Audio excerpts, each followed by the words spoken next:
y viene a vernos nuestra psicóloga favorita, que es Rosario Aroca. ¿Cómo estás? Antes de nada, Rosario, ¿todo bien? ¿Qué tal? Muy bien, Roberto. ¿Sí?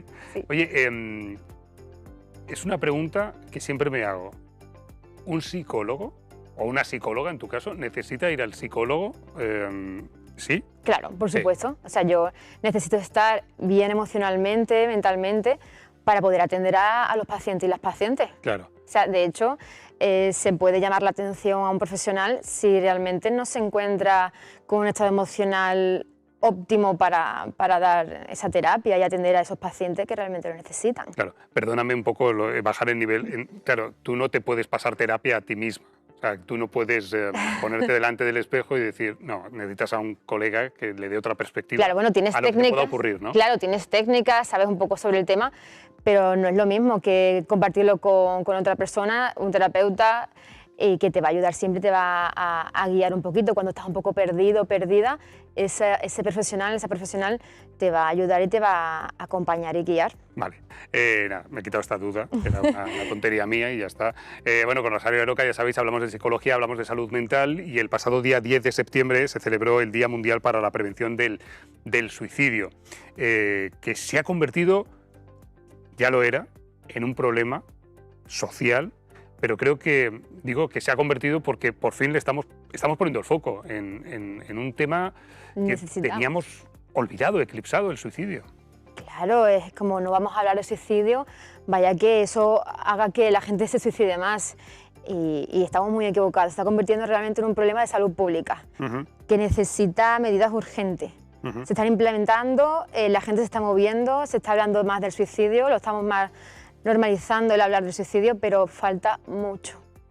Ya que no sabemos apenas información del suicidio, deberíamos ser conscientes y saber que más de 4.000 personas se suicidan en España al año. O que, por ejemplo, cada accidente de tráfico supone 3 muertes por suicidio, o sea, que triplica la tasa de accidentes de tráfico. Así que...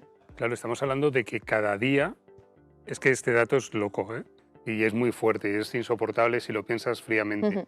Cada día en este país se suicidan, por los motivos que sean, 11 personas. 11 personas, sí. 11 personas.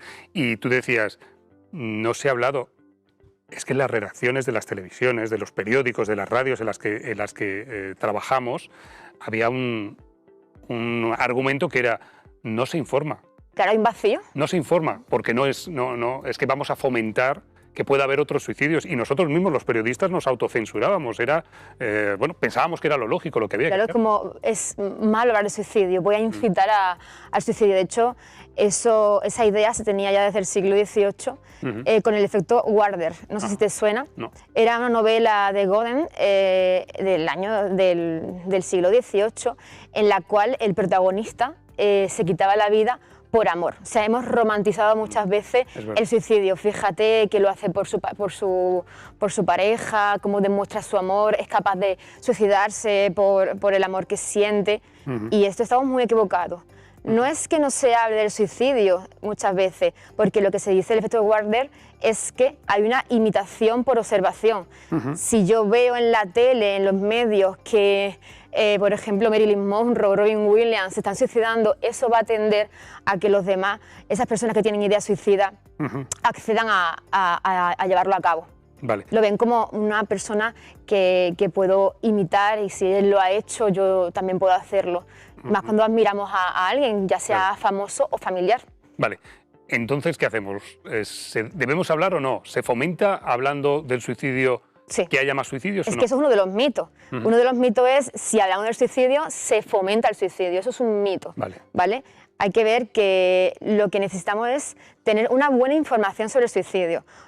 Dejar atrás el sensacionalismo, ¿vale? Porque muchas veces eso es lo que ocurre. Hablamos de cómo se ha suicidado, cuándo lo ha hecho, o sea, damos mucha información, pero un poquito errónea. Necesitamos ir más a dar una información de apoyo, de dónde puedes acudir, a qué número puedes llamar, como por ejemplo al 024, que es el número del suicidio, al 112, al teléfono de la esperanza, por ejemplo. Claro. Esa información no se suele transmitir en los medios. Y es información buena. Claro. Digamos, información de la buena. Porque, por ejemplo, hablando tú de mitos, Por ejemplo, el suicida es valiente o es cobarde, lo contrario, ¿no? O sea, dependiendo, se utilizan esa serie como de clichés, de estereotipos que no tienen nada que ver con una realidad que supongo que es muy, muy variada. Sería otro mito. ¿Sabes qué pasa, Roberto? Que evitamos hablar, si aplicamos la regla de 3, cuando se habla bien del suicidio, porque lo que se hace es hablar mal del suicidio, ¿vale? Como algo malo, negativo, en el que ponemos a la gente en duda, les da vergüenza expresarse, por eso mucha gente se calla, ese es el problema principal. Por esa regla de 3, tenemos el efecto Papageno, ¿vale? Es el personaje de la flauta mágica de Mozart, tiene ideas suicidas, quiere quitarse la vida, y 3 duendes en su camino le hacen ver que hay salida, que se puede cambiar, que, ¿vale? Lo motivan. Entonces, eso es lo que necesitamos, que las redes, los medios de comunicación den información positiva. ¿Qué quiere decir? Que hay salida, que te puedo mostrar cuáles son los medios para pedir ayuda, por ejemplo, poner perfiles que lo han intentado y que se han alegrado de no haberlo conseguido, por ejemplo, ¿sabes? Dar un personaje que te explique un poco cómo lo ha pasado. O sea, claro, yo creo que estás dejando muy claro que hay buena información para hablar de suicidio y mala información. Por ejemplo, buena información sería ese tipo de mensajes en positivo, de puedes tener en un momento de tu vida una idea suicida, pero eso no significa que vayas a tenerlo el resto de tu vida. Y una mala información podría ser, ese sería otro mito, ¿no? Esto de el que lo dice no lo hace. Ese tipo de... Eso es un mito. Casi chorradas, ¿no? Claro, me estás diciendo que si tú me hablas del suicidio, es que no lo vas a hacer. Es como, mira, te estoy diciendo esto. Importancia, quizás. Claro, pero ¿sabes qué pasa? Que lo vamos a juzgar. Lo que tú has dicho es que lo vemos como el ser valiente o el ser cobarde. Por ejemplo, no tiene que ver nada con la valentía o la cobardía, ¿vale? Tiene que ver con su situación, tienes que analizar su situación, cuál es su red de apoyo, cuál es su situación económica, por ejemplo, su situación y su estado emocional. No lo estamos viendo, no lo estamos considerando, solo consideramos que está diciendo que ojalá se muera ahora o que su vida no tiene sentido y pensamos que es para llamar la atención. No, lo que está haciendo esta persona es pedir ayuda, pero no sabe a veces pedir ayuda. O muchas veces la familia, los amigos no saben recibirla. Claro, ahí me quiero detener. Vamos a hacer información de la buena, como dices tú, ¿vale, Rosario? Factores de riesgo. Todos vivimos en sociedad, todos tenemos amigos, familiares y todos podemos ver cosas que nos pueden llamar la atención. Vamos a información útil. ¿Cómo esos factores de riesgo, cuáles serían? Vale, que haya factores de riesgo no significa que la persona quiera suicidarse, ¿vale? Pero tenemos que tenerlos en cuenta para prevenir, evidentemente. Por ejemplo, conocer las medidas nos va a dar esa oportunidad de prevenir, de ayudar, ¿vale? El pensar que quiere llamar la atención, vamos a quitarlo. En lugar de juzgar, hay que ver lo que está diciendo, cómo llama la atención, vamos a escuchar, ¿vale? Luego otro factor de riesgo, por ejemplo, muy común, es el acoso escolar, el acoso laboral, la violencia de género, el malestar en casa, la violencia familiar. Tenemos que tener muy en cuenta eso. Eso puede llegar a afectar bastante al paciente. Y pensar él o ella que no tiene sentido todo esto, que no hay salida, esa es su idea principal, que no hay salida. Yo me he dado cuenta en terapia que el principal factor de riesgo y lo que está ocurriendo es que la persona se siente muy sola, siente que no va a estar ya con nadie, que no le atienden, que ya no importa en esta sociedad, no pertenece a un grupo, por ejemplo. Un grupo de riesgo que está muy en riesgo es el de las personas mayores, por ejemplo. Están muy solas. Claro, están muy solas y han cambiado sus roles. El que antes o la que antes trabajaba tenía un objetivo, conseguía cosas, de repente llega a un estado de su vida, a una edad en la que siento que no soy útil. El sentimiento de inutilidad nos está dando también mucho, nos están diciendo algo, ¿vale? Sentimiento de inutilidad, sentimiento de soledad y de incomprensión. La gente no me comprende, no entienden cómo estoy y no entienden por qué pienso así. Joder, qué interesante lo que estás contando, información de la buena. Claro, esos serían factores de riesgo, pero voy a ir a la persona. Señales de alerta. Vale. Comportamientos que dices, vamos a parar aquí, a ver, vamos a pensar esto. ¿Qué puede hacer la persona que acompaña a este paciente con idea suicida? Primero vamos a darnos cuenta que tiene ideas negativas, que hablan muy negativo sobre él, sobre ella, no está nada bien, ¿vale? Vale. Y que no tiene un futuro, no habla bien del futuro, no ve ningún futuro, no ve ningún proyecto vital, ¿vale? Habla mucho de la muerte. Negatividad, vale. Sí. Hablar mucho de la muerte. Habla de la muerte. Bueno, si nos morimos no pasa nada, ¿vale? Como si tal cosa. Sí. A veces nos Quitándole lo valor. tomamos como no en serio. Mira lo que dice, ¿no? Parece que normalizamos esa frase, ¿no? Y como decía antes, el paciente lo que está es buscando ayuda, Vale. ¿vale? Pero no sabe decirlo porque, claro, lo estigmatizamos tanto que no quiero contarte que tengo ideas suicidas. Es como, ¿cómo te voy a contar eso? ¿Vale? Entonces lo que vamos a hacer es hablarle, preguntarle, ¿tienes ideas suicidas? ¿Has pensado alguna vez en querer morirte? Parece esto como algo... ¿Cómo le voy a decir eso a mi amigo o a mi hijo? Sí, tienes que decírselo, porque si no se lo dices, si tú no le preguntas, tu hijo, por ese estigma social, nunca lo va a decir y se va a callar. Y si te callas, va pesando muchísimo. Claro, al final ante cualquier problema siempre decimos hay que hablar, ¿no? Hay que verbalizar y establecer una comunicación que eso alivia y siempre beneficia, por lo tanto también en este tema, sin duda. Hay que hacer preguntas y escuchar. Hablar sin tapujo. Ahí está. Y algo muy importante, si esa respuesta es sí, hay que actuar en la inmediatez. Llamamos al 112. Ni teléfono de la esperanza ni nada, porque eso es más para una terapia. Si hay idea suicida y te contesta que no quiere morirse pero que tiene idea suicida, vale, vamos a recurrir a un procedimiento terapéutico, ¿vale? Vamos a acompañarle si es necesario a terapia, vamos a estar con él o con ella. Pero si te está diciendo que sí, tiene la intención de suicidarse, hay que actuar en la inmediatez. 112, llamar a urgencia. Esta persona necesita una ayuda urgente. Sí. Y acompañarle hasta que esa ayuda llega, ¿vale? Porque si no le acompañamos, hay más riesgo, evidentemente.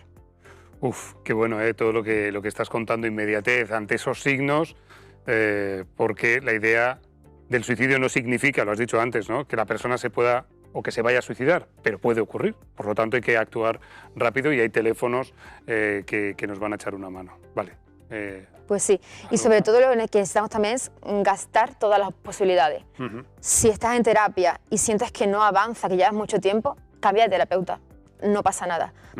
Y lo que vamos a hacer como persona que acompaña, que escucha, en lugar de juzgar, esto también es importante, no juzgue, escúchalo, acompáñalo, porque muchas veces esta persona no se va a expresar por miedo a que sea juzgado, porque está tan mal visto tener, por ejemplo, trastorno mental, ¿vale?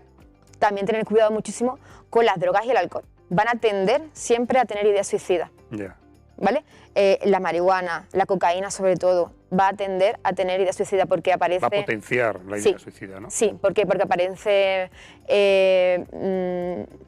ideas que no tienen nada que ver con la realidad, ¿vale? Pero eso lo hace la droga, la adicción. El síndrome de abstinencia va a hacer que aparezcan esas ideas y hay que ayudar a esa persona. Pues yo creo que queda claro, ¿no? 11 suicidios al día. Es la punta del iceberg. Yo, psicóloga, no me quiero imaginar la de personas que hay debajo de esa punta. Si hay 11 personas que consuman el suicidio a lo largo del día en nuestro país, ¿cuántas personas estarán en casa viéndonos o en su entorno sabrán de personas que tienen ideas suicidas? Es un problema de salud pública y es un problema del que hay que hablar, y yo creo que Rosario nos ha dado la clave, ¿no? Buena información frente a estereotipos, clichés, falsas creencias, o sea, mala información. Vale, ¿quieres decir algo más? Pues esto es importante que se hable tanto en casa, en la familia, como en el trabajo, como en los colegios e institutos. Y los de arriba también tienen la obligación de hacer programas de prevención. Esto no se habla en un instituto, esto no se comenta, esto se oculta, porque sigue el estigma de que si lo ocultamos, los niños, las niñas, no van a tender a tener esas ideas. Y la realidad es que otro grupo de riesgo son los jóvenes. Entonces vamos a cuidarlos, igual que a los mayores, acompañarles, a los menores, hacerle programas de prevención. Pero eso lo pueden hacer los de arriba, nosotros no. Pues una llamada, ¿no? Y un tirón de orejas también a las autoridades públicas. En los trabajos, lo has dicho, en los centros educativos y nosotros también en los medios de comunicación tenemos una obligación, tenemos una responsabilidad y vamos a responder, lo hacemos, hablando de salud mental, y lo hacemos en esta sección con Rosario Aroca. Uf, vaya tela, complicado. Pero... Sí, es complicado, pero hay que hacerlo. Hay que hablar y ya está. Tenemos que expresar, tenemos que hablar, tenemos que preguntar a la persona. Cuando vemos una persona muy irascible de repente, que cambia muchísimo de comportamiento, o por ejemplo, que comienza a regalarte cosas. Toma, ya no lo quiero. Ya. Eso es un indicio de que esa persona tiene idea suicida. Muchas veces significa eso, que te regala de repente cualquier cosa y que empieza a regalar sus pertenencias, te está diciendo que se despide. De hecho, muchas veces en reuniones familiares hay una persona que se está despidiendo de vosotros. Y a lo mejor no somos conscientes de que esa persona lo que quiere es acabar con su vida porque no ve salida. Y se despide. Y tenemos que captar muy bien esas despedidas. En reuniones familiares, con frases tipo, bueno, encantada de estar contigo toda la vida. Cuidado, vamos a estar atentos. Pues salud mental, psicología, en este caso hoy hemos querido hablar de suicidio y lo hemos hecho con buena información y con una gran profesional, Rosario Aroca, psicóloga. Y ya sabéis que si queréis localizar a Rosario, pues en redes sociales, ¿qué pongo? Rosario Aroca, sí. Psicóloga, psicología, Google, psicología. Facebook, Twitter, Instagram, ¿algo más? TikTok, Instagram, Facebook. Lo tienes todo. Vale, pues nada, más fácil de encontrar. Oye, que gracias por venir a vosotros. Y gracias por hablarnos de un tema tan importante, ¿vale? Muchas gracias. Un placer.